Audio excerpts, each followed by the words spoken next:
Kain mo na siya mangga. Nagising na siya kaya magmamangga na siya. Sinabitan siya ng swero eh. Ubus na ilang segundo lang. Almusal niya, paksiw na isda. Painit na na. Tapos na siya mag-fruits. Ubus niya to, gutom na siya eh.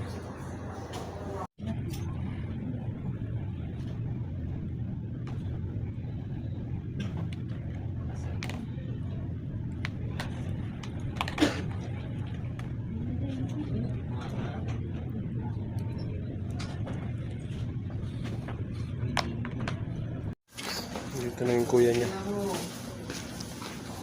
Okay. So yun mga bok, naasikaso ko na yung asawa ko na napakain ko na. Kasi yung asawa ko kasi naniniwala yun na kailangan fruits muna bago meals. Kaya lagi ko pinapakain sa kanya fruits. Nakain ko yung mangga kanina, tapos naubos. Hindi niya naubos yung, yung kanin niya kanina. Pero nakalahati niya yung kanin, pero naubos niya yung paksiw na isda.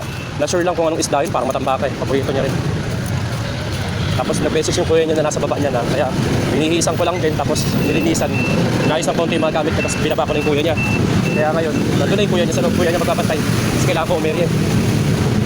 Mag-i-8 na, pero aabot pa naman kasi malapit naman dito yung first basic ko sa area. Yung mga bag, thank you.